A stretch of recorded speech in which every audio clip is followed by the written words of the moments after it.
Hey guys, so I'm going to be presenting to you my diversity portfolio presentation. So I have to do it on my iPad. So here is my PowerPoint. I'm sorry you can't really see that. I'm trying to. So I went to the cathedral and then I went to the Bahamas. So moving on to the next slide. So thinking back to my culture experiences, I automatically think of the year 2018. I got a chance to go to the Bahamas. And so here's just some little pictures of it. I'm sorry you can't really tell, but the lighting is bad. So on the next slide, this experience was one that was a culture stun for me. It certainly is a route of not quite the same as the United States, of course. Like, I'm from little old Mississippi, so it was very different. It's like so lovely over there. However, there are numerous things that are distinctive in their way of life than mine. The experience that I had there is one that I won't ever forget. I will talk about the way of life that I experienced there. And I had a couple of years prior to, I will talk about the way of life of experience that I had with like my friends and family. But also while I was there, I learned that the Nassau, the city or whatever, is the capital of the Bahamas. So that was really cool that we were there at the Bahamas. So it lies on the island of New Providence with the neighboring Paradise Island accessible like to the Nassau Harbor bridges. So that was really cool too to find that out. And here's just a little picture of that. So moving on to the next slide. So for my senior trip, I went to the Bahamas, of course, like I'm saying, with my immediate family. It was so fun, literally so fun, y'all. It really opened my eyes to like the different cultures and like how everything is so different around in other places of the world. Like, it was just like such a culture shock, like literally. And so with that being said, I was so happy and thankful that my eyes got to be open to all the different cultures or whatever. And I had a chance to do that because not many people do have that chance. The place that I was at was very touristy.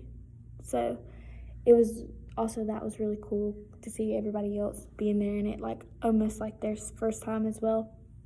So right when we escaped like the airport or whatever, there was a taxi van that pulled up and down like the streets, and there were some nearby individuals that were thoughtful and helped us out with like a few groups or whatever, but they wasn't like as pleasant to us. So we took the taxi and wound up taking the longest course to the to the other place towards the finish of the taxi, like the taxi ride or whatever. So, and it charged us with $150, and like that's a lot of money. So that was very overpriced, I feel like, because I don't know though, because I'm from a little town, so I just don't know. And because I've never even been in a taxi, but I felt like that was a lot just for a ride. So I haven't really saw a lot of different cultures. I guess one can say I was a little sheltered with the different lifestyles of the individuals around me.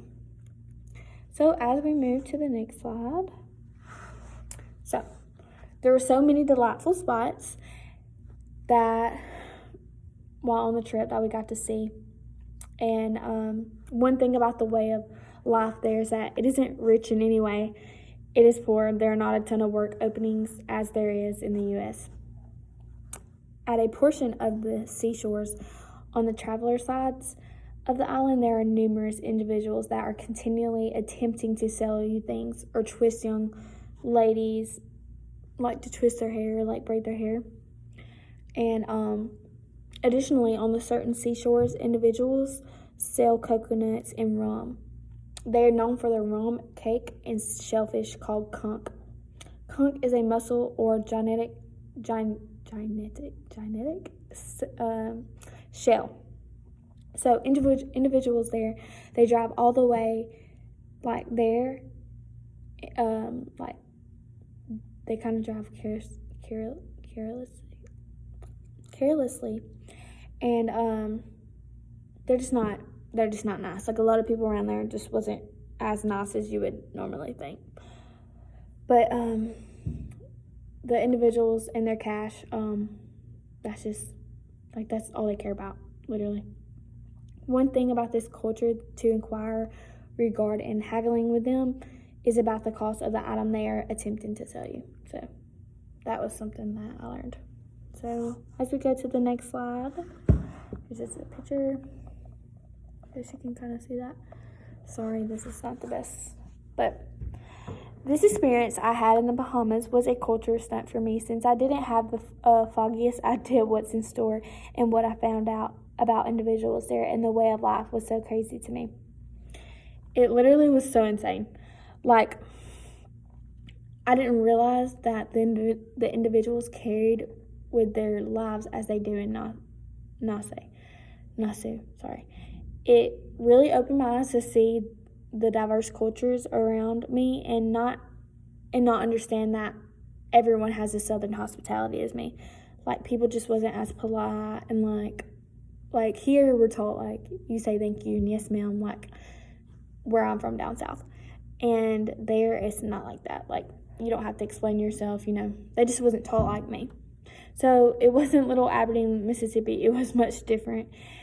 So I'm glad that I got to have such a cultural experience with a diverse culture.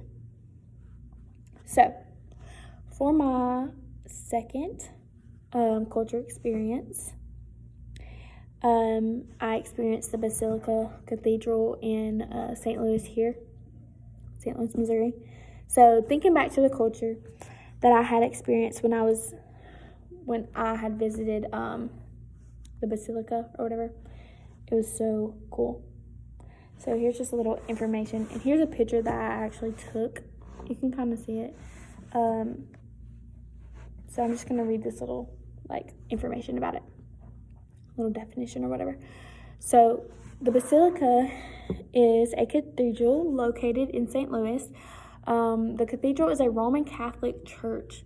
This cathedral is a gorgeous and massive place. It literally was. It was so pretty. And all the little details that you see, that was gold, and that's hand done. So that's really cool. That's just a little neat fact.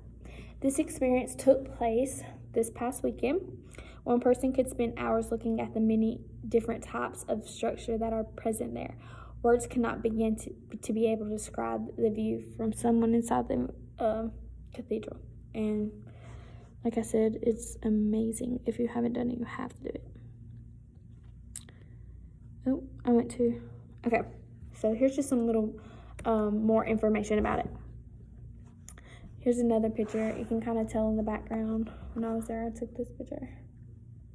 It was just so cool. So some of the information that I found out from the visit was who were some of the main architects. So it was George D. Barnett was one of the main architects of the cathedral. Barnett designed the entire structure of the cathedral, including a circular sacristy of the north end of the building. A sacristy, don't know that word, is a room where the priest prepares for service and where other things are kept. So that was really neat too. There are things such as stuff they use for communion, vestments, and many other things that are used for services.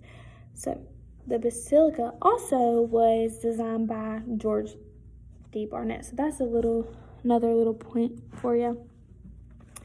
And this other slide, I took this picture as well when I was there.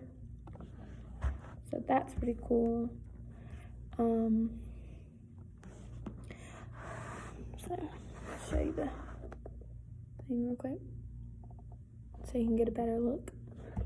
Okay. So, the following point, another point to that, is that the Barnett designed the Bardichon in the lower sanctuary, is a canopy of stone, metal, or fabric over the altar. The basilica has beautiful baldachin over the altar, and the cathedral has some of the most unusual but beautiful scenery. It was so pretty. They rent the cathedral out for weddings and just like different events that would happen there or whatever. But it was such a pretty place. Like, I could only imagine what like a wedding would look like there. It'd been amazing.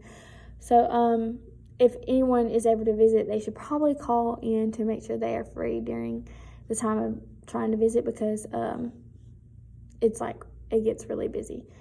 And so yeah, and then also guided tours like are available during the week and stuff, so that's really neat too.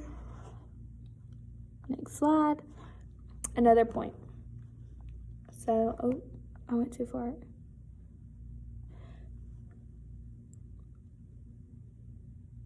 Okay, so the cathedral also has a crypt in the basement. The cathedral can hold over 2,500 people.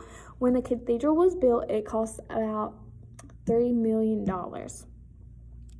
That was the cost in 1914. That means with today's inflation rate, the building would have cost about $75 million. However, this is just a translation. People say with current cost of materials, the building would be worth over $7 billion. That's insane. $7 billion for that cathedral. So as we go to the next slide, we're just going to talk a little bit more about the museum that's in the basement of the cathedral. So the cathedral also has the museum in the basement, and this is dedicated to the mosaics in the church as well as to some of other artifacts found within the cathedral or whatever. So outside of the cathedral, the sculpture of the Angel of Harmony, this is a 14-foot stainless steel sculpture, and it was a gift by the Adeline Skyfly or something like that. So, and that was one of the pictures that I showed you, like the statue. That's what it's talking about here. So it was a memory of her late husband, Daniel, and he was a Catholic layman and who was dedicated to the cause of racial justice and peace. So this sculpture emphasizes a theme of harmony, peace, and racial justice, according to the Bishop Edward Braxton. So that is just a little cool little information there. So while concluding, all in all, it has been really intriguing to like learn about this experience and my experience from the Bahamas as well. I would have liked to go though to the mass at the cathedral or whatever, but I didn't get to go. But I wasn't able to go because of time issues or whatever. But this culture experience has benefited me in a lot of ways, and I've learned so much just from how like different cultures are from at different places and how it's so diverse and stuff. And honestly, it's just been a great experience. So I enjoyed doing this presentation.